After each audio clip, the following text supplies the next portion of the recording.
ಮನೆಯಲ್ಲಿ ಹಿರಿಯರು ಕಿರಿಯರೆಂಬುದನ್ನು ಭಾವನೆಯನ್ನೇ ಮರೆತು ಆ ಶಿವಣ್ಣನ ತಮ್ಮ ರಮೇಶ ಓದಿ ವಿದ್ಯಾವಂತನಾಗಿ ದೊಡ್ಡ ಶಾಲೆ ಆಗುತ್ತಾನೆಂದು ಶಾಲೆಯಲ್ಲಿ ಒಬ್ಬ ಮಡವಿಯನ್ನು ಮಾಡಿಕೊಂಡು ಮನೆಗೆ ಬಂದು ಬಿಟ್ಟಿದ್ದಾನೆ.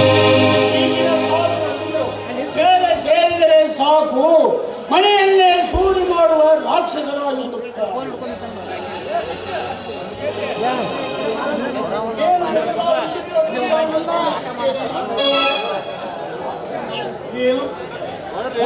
ಆ ಜೋಡಿಗಳು ಎಷ್ಟನ್ನು ನಲಿಯುತ್ತಾ ಬರುತ್ತಿದ್ದಾರೆ. ಶಿವಣ್ಣನ ತಂಗಿ ಜ್ಯೋತಿ ಸುಟ್ಟು ಮುಂದುವರಿಯುತ್ತಾಳೆಂದು ಇದನ್ನು ಶಿವಣ್ಣನ ಮುಂದೆ ಹೇಳಿ ಇವರಿಬ್ಬರ ಮದುವೆಯಾಗದಂತೆ ನಾನು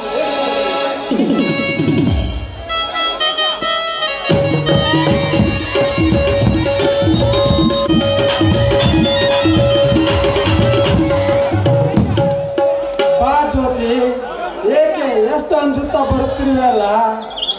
ಆಗೋ ಅಲ್ಲಿ ನೋಡು, ಕಾನಡದ ಹಕ್ಕಿ ಗಿಳಿ ಕೋಗಿಲೆಗಳ ಸಂತಸ ಸಮ್ಮೇಳನ ಕಂಡು ಮನಸ್ಸಿನಲ್ಲಿ ಆನಂದವಾಗಿ ಬರ್ತಿರುವುದೇ ಅಲ್ಲವೇ? ವಿಜಯ್, ನಾನು ಮನೆ ಬಿಟ್ಟು ತುಂಬ ಭಯವಾಗ್ತಾ ಇದೆ ಇಷ್ಟು ದೂರ ಬಂದು. ಯಾಕೆಂದರೆ ಇಷ್ಟು ದೂರ ಒಂಟಿಯಾಗಿ ನಾನು ಯಾವತ್ತೂ ಕಾಡಿಗೆ ಬಂದವಳೇ ಅಲ್ಲ.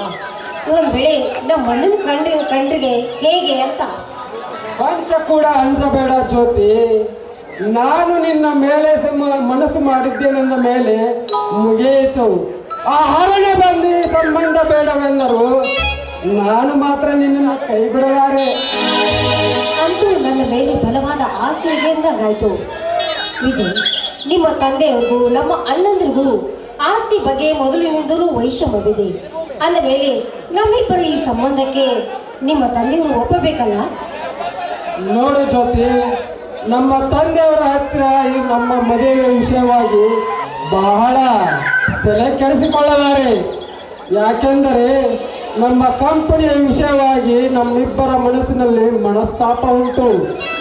ಆದರೂ ಈ ವಿಷಯವನ್ನು ಹೇಳಿದರೆ ಸ್ವಲ್ಪ ಕೋಪಿಸಿಕೊಳ್ಳಬಹುದು. ಅದೇನೇ ಇರಲಿ, ಮದುವೆ ಆಗುವ ಗಂಡು ನಾನೇ ಧೈರ್ಯದಿಂದಿರುವಾಗ ನಿನಗೇಕೆ ಚಿಂತೆ? ಆದರೆ ಮಾತ್ರ ಧೈರ್ಯದಿಂದಿರು. ಆದರೆ ನಾನು ಮಾತ್ರ ನಮ್ಮ ಅಣ್ಣಂದ್ರ ಮುಂದೆ ಈ ವಿಷಯವನ್ನ ಹೇಗೆ ಹೇಳೋದು? ಯಾಕೆಂದರೆ ಮೊದಲೇ ನನಗೆ ತುಂಬ ಭಯ ನಮ್ಮ ಅಣ್ಣಂದ್ರಲ್ಲಿ. ನಮ್ಮ ಅಣ್ಣ ಹುಲಿ ಇದ್ದಾಗೆ. ಆದಮೇಲೆ ನೀವೇ ಒಂದ್ಸಲ ಬಂದು ಅವ್ರ ಮುಂದೆ ಈ ವಿಷಯದ ಬಗ್ಗೆ ಮಾತಾಡಿದ್ರೆ ಒಳ್ಳೆಯದಲ್ವೇ ಅಂತ ನಾನು. ಓಕೆ ಜೊತೆ, ನಾನೇ ಸ್ವತಃ ಶಿವಣ್ಣನ ಮನೆಗೆ ಹೋಗಿ ನಮ್ಮಿಬ್ಬರ ಮದುವೆ ವಿಷಯವಾಗಿ ಧಾರಾಳವಾಗಿ ಮಾತನಾಡುತ್ತೇನೆ. ಹಾಗೆ ಅವರ ಒಪ್ಪಿಗೆಯನ್ನು ಪಡೆಯುತ್ತೇನೆ.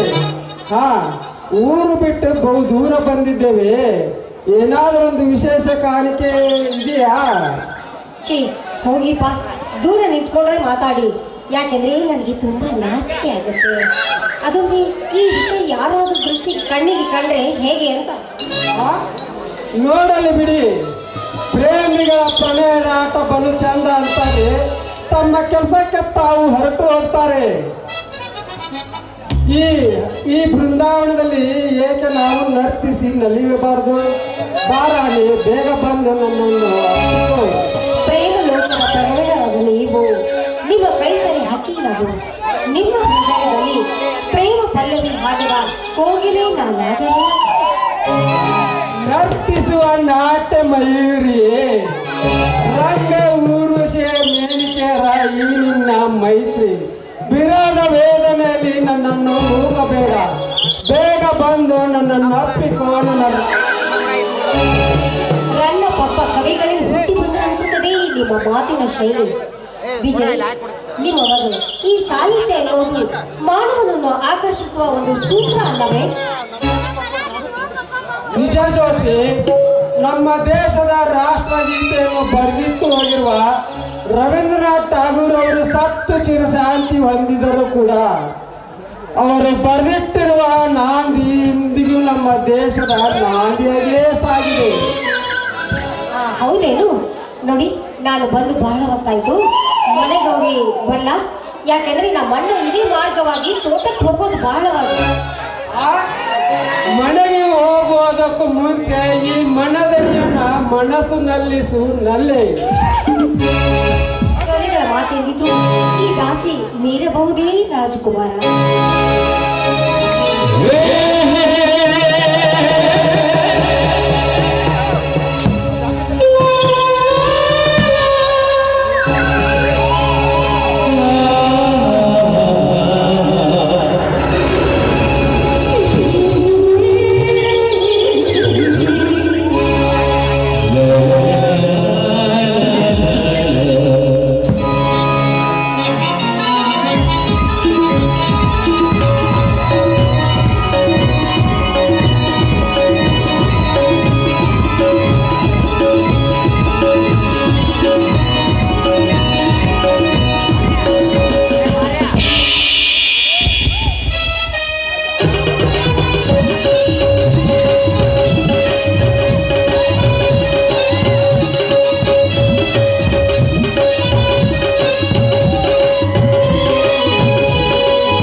I love you, but you know.